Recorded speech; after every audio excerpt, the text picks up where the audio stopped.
हुकुम, tiger का हुकुम. But இதுக்குள்ளே படத்தில் வராது டெலிட்டில் ஒரு scene போயிடுச்சுன்னாக்கா truck flip ஆகுறப்போ Yogi Babu உள்ளே இருப்பார்.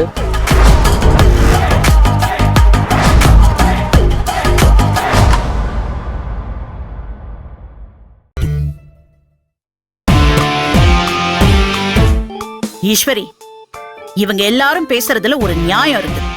அவங்க பயப்படுறதுலயும் ஒரு நியாயம் இருக்கு. உன்னை வேலைக்கு போக வேணான்னு சொல்றதுலயும் ஒரு நியாயம் இருக்கு.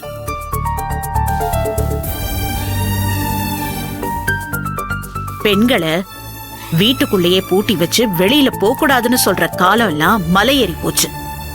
பெண்கள்னா தன்னை சுத்தி நடக்கிற அநியாயத்தை தட்டி கேட்கணும், தைரியமா எதிர்த்து போராடணும்.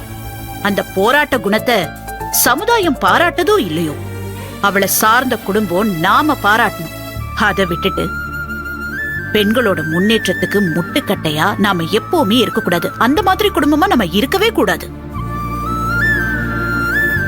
ஐபிஎஸ் ஈஸ்வரி, அவளோட இந்த துணிச்சலான குணத்தை அவ டிபார்ட்மெண்ட் பாராட்டுறதை விட, இந்த ஊர் உலகம் பாராட்டுறதை விட நாம அவளை பாராட்டி உற்சாகப்படுத்தணும். அந்த மாதிரி குடும்பமா தான் நாம இருக்கணும்.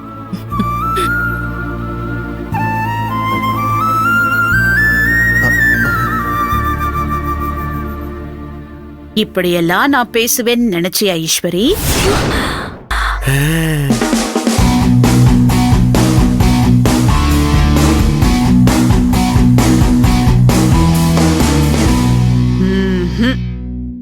No, never. இந்த மாதிரிலாம் நான் எப்பவுமே பேச மாட்டேமா.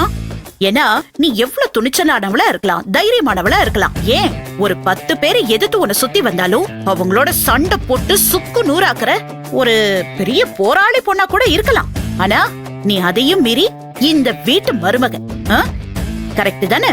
இந்த குடும்பம் எனக்கு முக்கியம், சரியா? இங்க பாரு, இந்த குடும்பத்துல இருக்கிற அத்தனை பேரும் அந்த ஒரு லெட்டரை பார்த்து அப்படி பயந்து போயிருக்காங்க.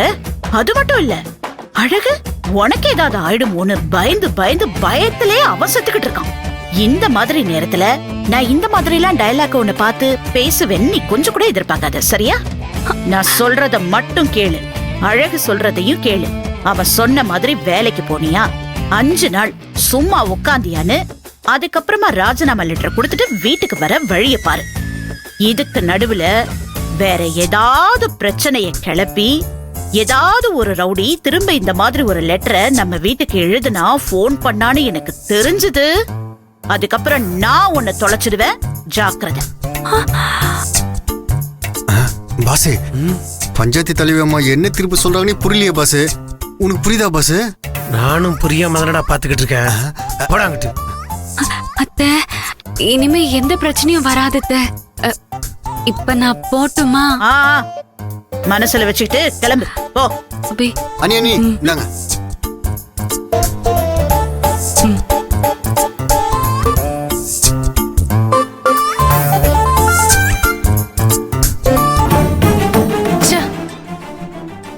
இந்த ஈஸ்வரி போலீஸ் வலையில இருக்கிற வரைக்கும் அவளை ஒன்னும் பண்ண முடியாது.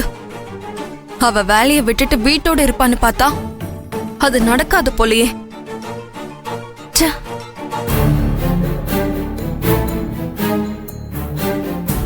ஏமா, நான் தெரியாம தான் கேக்குறேன்.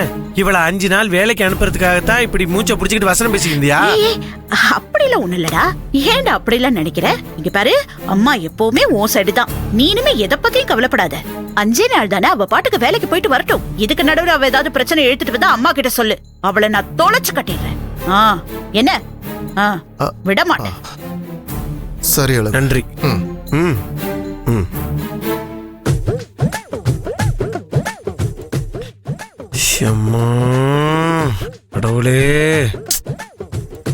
அழகு,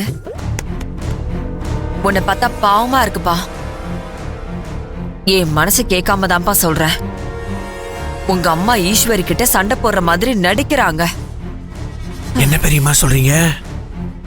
ஆமா அழகு, அன்னைக்கு வசுந்தரா ஈஸ்வரிய நிஜமாவே அடிக்கல, அடிக்கிற மாதிரி நடிச்சாங்க. ஈஸ்வரியும் அடி வாங்கிட்டு அழுதுட்டு போன மாதிரி நடிச்சாப்பா. இப்பவோ 2 பேரும் நடிச்சுக்கிட்டு தான் இருக்காங்க. நான் சொல்றேன், நல்லா எழுதி வச்சுக்கோ.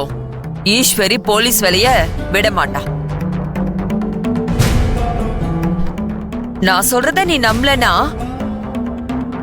ஈஸ்வரி யூனிஃபார்ம் போட்டுட்டு கிளம்பும் போது கண்டிப்பா உன் அம்மாவுக்கு போன் பண்ணி சொல்லிட்டு தான் போவா. நீ வேணா கெஸ்ட் ஹவுஸ் போயிட்டு மறைஞ்சிருந்து பாரு. அப்பதான் நான் சொல்றதெல்லாம் உண்மையா இல்லையான்னு உனக்கே புரியும்பா. என்ன பெரியம்மா திடீர்னு இப்படி ஒரு விஷயத்த சொல்றாங்க? எதுக்கும் பெரியம்மா சொல்ற மாதிரி ஈஸ்வரி அம்மாவுக்கு ஃபோன் பண்றாளா இல்லையாங்கிறத போய் பார்க்கலாமா? என்ன அழகு, பெரியம்மா சொல்றதுல நம்பிக்கை இல்லையா? நீ போய் பாரு. அப்பதான் நான் சொல்றது உண்மையா இல்லையான்னு உன்னால கண்டுபிடிக்க முடியும். இல்லனா இப்படியே ஏமாந்துகிட்டே இருக்க வேண்டியதான். ஆ, சரி பெரியம்மா, நான் போய் பார்க்கறேன். சரிப்பா. ம்.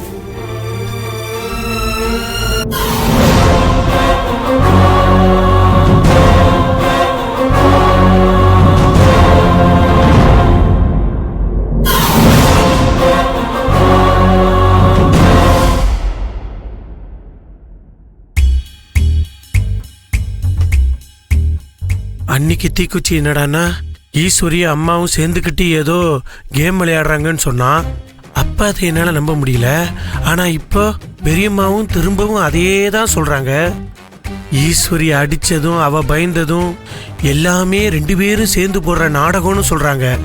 இவங்க எல்லாம் சொல்றது உண்மையா இல்லையான்னு இன்னைக்கு நம்மளே கண்டுபிடிச்சிரும் அழகு சுந்தரம்.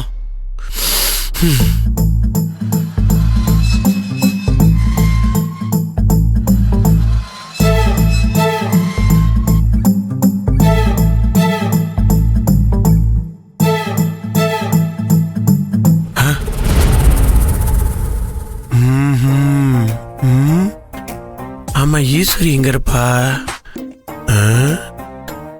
ஹால்ல உட்காந்துருக்காளோ இல்லையே? அடுப்படியில அங்க இருக்க மாதிரி தெரியலையே. ரூம்ல தான் இருப்பா. அங்கேயே போய் பார்ப்போம்.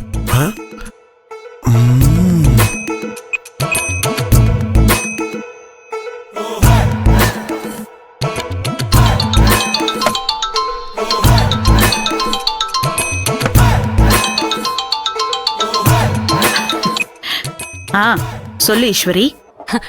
அத்தை, சூப்பர் அத்தை. நேத்து நீங்க அடிச்சதை விட இன்னைக்கு பிரமாதமாவே நடிச்சீங்க. ஈஸ்வரி, நம்ம நடிப்பை பார்த்து சின்னையாவே பயந்து போயிட்டாரு.